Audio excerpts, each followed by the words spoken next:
Yesterday we made a big change in our program. We changed the way the data is stored. Because before yesterday the data was simply stored in variables, and that meant whenever the user closed the program, the data would get lost. So the user experience couldn't be more terrible than that. We changed all that by storing the data in a text file, in this todos.txt text file. To implement that, we did these changes in the code. So when the user wants to add a to-do, we get the to-do from the user using an input function again, and then we see what existing to-dos we have in the file. So we open the file in read mode. You see R here.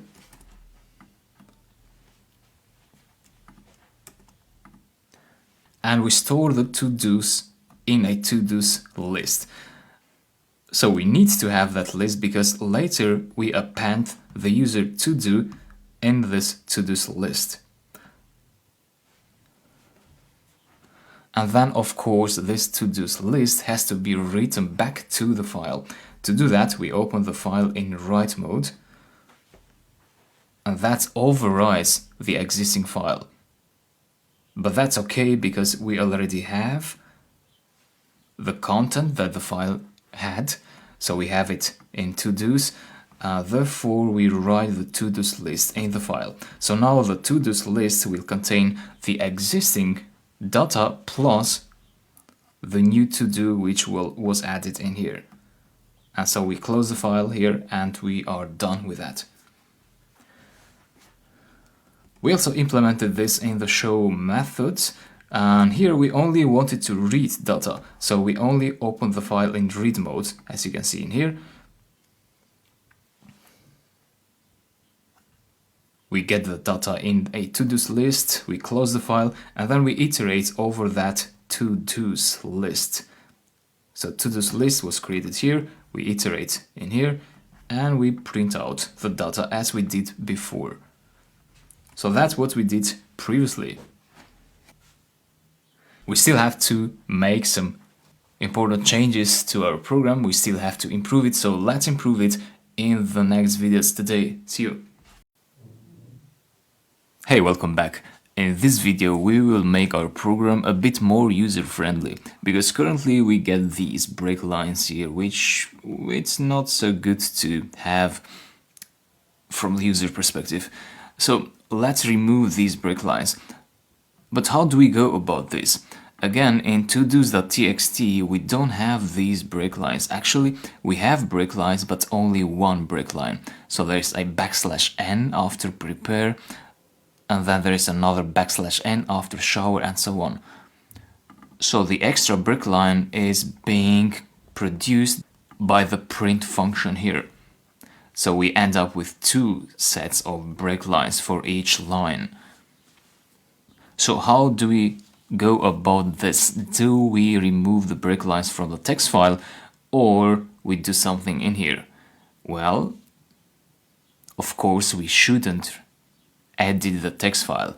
We should edit the representation of the data that is in the text file. So the representation is the list, therefore we should edit the list.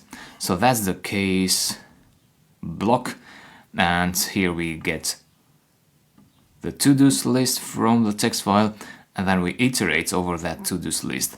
But now a solution we could think about is to remove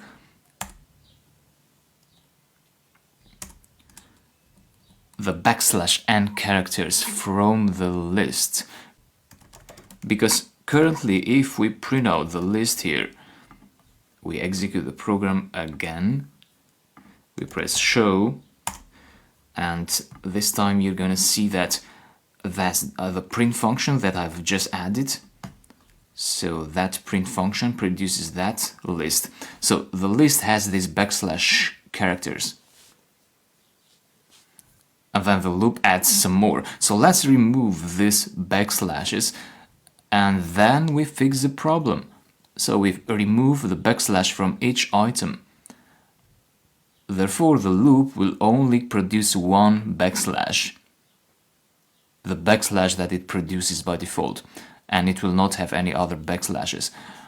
Therefore, how do we edit each of these items? So how do we perform batch operations? You learned for loops earlier in the course, so that is something you can use. There are two solutions for this actually. One is for loops and one is list comprehensions, and we're going to go through both. So let's first start with for loops. That's the existing list, but what I'll do is I'll create a new list here. So in the same indentation level, let's say new to-dos variable is equal to an empty list. And then what we do is we iterate over for item in to-dos, we iterate over to-dos. So item will be each item of the to-do list, including the backslash n, and then we say new item will be equal to item.strip backslash n. So that command, what it does is this. So let's say item will be equal to prepare backslash n. Therefore, new item is equal to item.strip backslash n. So new item now is going to be equal to just prepare without the backslash n, while item is that one. So new item will be without the backslash, and then what we do is we access new to-dos dot append and we add new item there. So we're going to end up with a new list which is going to contain the items without the backslash n characters. And then what we could do is in here we iterate over new to-dos instead of to-dos. And that will solve the issue. So now let me rerun the script and type show, and these are the to-dos. We also get the lists here from that print, so we can remove that print function. We don't need it anymore. So that is one way to do it. Another way to clean up the list is to use a list comprehension. A list comprehension is the equivalent of a for loop. So it's just another way to modify the items of a list, but it's a shorter way. You'll see why. And a list comprehension, all it takes is one single line, and it starts always with square brackets. So inside here you write an inline for loop. So a for loop in one line, you would say item.strip backslash n. So that is one expression. And you say for item in to-dos. And this is going to be new to-dos. So this is basically a list. And I'm going to remove these. We don't need them anymore, but before I remove them, just try to compare the for loop with this. So basically what we're saying is that you can start reading this from here to understand it. So for item in to-dos, you iterate over the to-dos list, store item.strip backslash n in this list. So this will return an item without the backslash n. So this item will be part of the list, and this is repeated over the other items. So we end up with 3 items. as part of this list. So this will be just a list. So let me delete that now. And the declaration of the new to-dos list. So with the list comprehension, you don't even have to declare an empty list. You create the list on the fly using the list comprehension. So run, show, and we get the same exact output using a list comprehension. However, perhaps we didn't even need to use a list comprehension here. We could apply a more direct method to remove the \n characters from these to-do items. So that way would be to, I'll delete this. The way is to iterate over to-dos as it was. So this was the code in the beginning of the video, which produces again these items with extra break lines. And then what you could do is you want to override the item variable. You could do something like item is equal to item.strip, and then here you place \n, and then this item here will be the new string without the \n character. So let me try this solution as well. And here we go. So I suppose this was a simple solution, but this was a good opportunity for you to understand list comprehensions. So whenever you want to modify the items of a list, you want to use a list comprehension. And of course, luckily or unluckily, sometimes there are more than one solution to do something. Which one is the best? Well, it depends. You should think about readability, but also efficiency. So how fast your code runs. And there are ways to measure the speed of your code, and we'll cover that later. For now, it is important to learn all the core elements of the language. So thank you for following this. I'll talk to you in the next videos. Hey, welcome to Code Experiments for today. Earlier today, we needed to remove the break lines from each to-do item. And for that, we tried two different ways. We first tried the list comprehension, which looked something like this. So we reassigned the new cleaned list to a new variable. But then we found out that since we have this for loop, then we could simply apply the strip method here instead of iterating over the list in a list comprehension. So then what I did is I removed this line from the code. But a better way would be to just comment this line. The way you comment a line is by using the hash symbol. So you just add that symbol in front of the line you want to comment. So what is commenting anyway? Well, commenting means this line will not be executed by the interpreter now. So it is in the code, it's just for us programmers to see it, but the interpreter will not use it. Now, we get this underline here because it is recommended to have a space between the symbol and the commented line. It is not a requirement, it is a recommendation. So another illustration, if we had this print function here on top, hi, and we run the codes, of course we would see hi.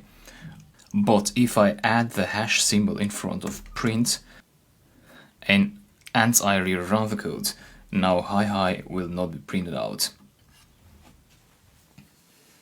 So comments are useful to have when you have some code that maybe you want to execute in the future. Maybe you are not sure if you really want to delete it, so just keep it for reference there.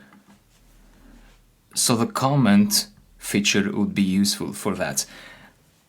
So that's one use of the comment, to just comment code out so it is not executed. The other usefulness is to describe your code. For example, let's say that when you come later on in your code and you don't remember what you're doing in these 2 lines. So it's a good idea to actually, when you're programming, it's a good idea to actually write a comment here that describes these 2 lines. For example, get user input and remove and strip space characters from it. So by looking at this, it gives you some information about what these 2 lines are doing. Similarly, you could add a comment above this line. So you press enter here to create a break line, the hash symbol, and then you say check if user action is add. So that comment tells you that this case add is checking for the user action. However, you shouldn't abuse comments. So I do think that in this case, this comment is unnecessary because as a programmer, you know that case add checks the string against that variable. So it doesn't really give any much extra information to just say what case add does. So you only want to use comments when you really think it's necessary that a code line should have more extra information to tell to the programmer. And that is also why variable naming is important. So you should use meaningful names for variables so that you don't have to use comments.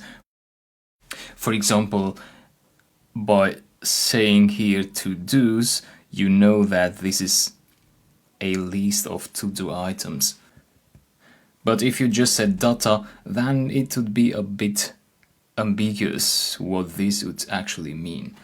So be specific and descriptive with variable names. So use comments whenever you think some code does really need some description, and that's what you normally do. So write the line above a block of code. For example, here would be another example. Write to-dos in the file. But again, this wouldn't be necessary because we know what the open function does. But if you wanted to comment that block, you just write the comments on top of it. So that's about code experiments for today. We were focused on comments, and let's keep going. Hi everyone, in today's example we're going to transform this list of file names into this. So that's the output of the program. So let's suppose that we had some files and we got their file names using some other functions which you will learn later on in the course, and those functions created a list, and then you want to first change these strings into the new names, and for that you use a list comprehension, which we will do now, and then maybe later on you reassign those strings to the existing files on disk. So today we're simply going to work on transforming the strings. So we got these names, the existing names of the files, Now we want to transform them. So when you want to transform a list, what you think is a list comprehension. So let's write the list comprehension. We will override the existing variable with the new list, which is constructed by the list comprehension. So what do we want to do to the file names? You see, this is 1.doc, and we want to transform it to 1-doc plus .txt. So how do we replace the dot with a dash? Well, using dot replace. So file name is a string. In the first iteration, it represents the first string, so that expects a string, which means the character you want to replace, and another string, the character that you want the existing character to be replaced with. So the new list is going to contain the string with that character replaced plus another string, which is .txt. So that will construct a new string, because it is possible to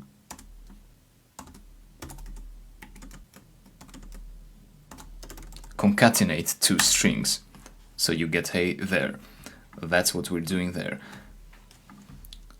For file name in file names, print file names, run, and here is the result. So that's the final code. And that's the syntax of the list comprehension. So it always starts with the new version of each item. So the new version of each item is this. The character replaced plus this added to the new string. And you do that for each file name in the file names list. So thanks for following. Hi there, today we're going to talk about what you can use Python for. That will help you position yourself in the industry, so perhaps your thoughts are not yet clear what you want to do with Python, and this video will help you. So I'll go over all the areas where Python can be used. We will start with the most popular areas, and one of them is web development. How can Python be used in web development? Well, when we say web development, we mean building websites or web apps. Now, what is the difference between a website and a web app? Well, a website is generally something that is more static, such as the website of a company where they show some information about the company, their services, the stuff, etc. And a web app is something more interactive. For example, you want to create a web app that lets the user upload some PDF, and then your web app merges those PDFs, giving the users one single PDF which they can download from the web app. So a website and a web app are both accessible from the user's browser. To build websites and web apps, you will need a Python web framework, such as Flask or Django. So in this course, we will work on web development, so don't worry. Perhaps if you want to go more advanced after finishing this course, then you might want to refer to the documentation of Flask and Django to actually advance your skills even further. So this course will prepare you to be a good programmer in core Python concepts, but also areas such as web development. Udemy.com, for example, is based on Django. Pythonhow.com, which is my blog, is also built in Django. So for example, this certain web page of the app has all these topics, so all these titles are stored in Python lists in a .py script. So all these are strings. And then I use Django to render them basically on this web page. Now, with web development, you also need to learn other languages and not just Python. So you will need to learn HTML first. HTML is used to create all the boxes, the fonts, everything that you see visually on the web page is written in HTML. But then the content itself, such as this here, that one, it is stored in Python as strings and lists, as I just explained. And then Python sends those strings, those lists, to the HTML.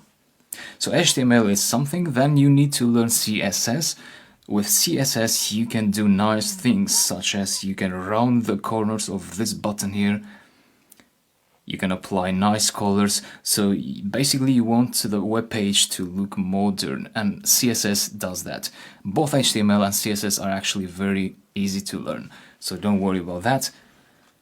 Then you might need to learn JavaScript. Depending on what you're doing, you can get away without it, perhaps, but sometimes you might want to have some interactivity on the front end. For example, if I search for pandas here, all these things that show here are implemented with JavaScript, so instant results. These are provided by the browser, so JavaScript runs on the user's browser. And so in this case, JavaScript is asking the Python codebase to get those items and display it on the HTML code. And so those are the languages you need to know for web development. So Python, HTML, CSS, and JavaScript. Next item, data science, machine learning, and AI.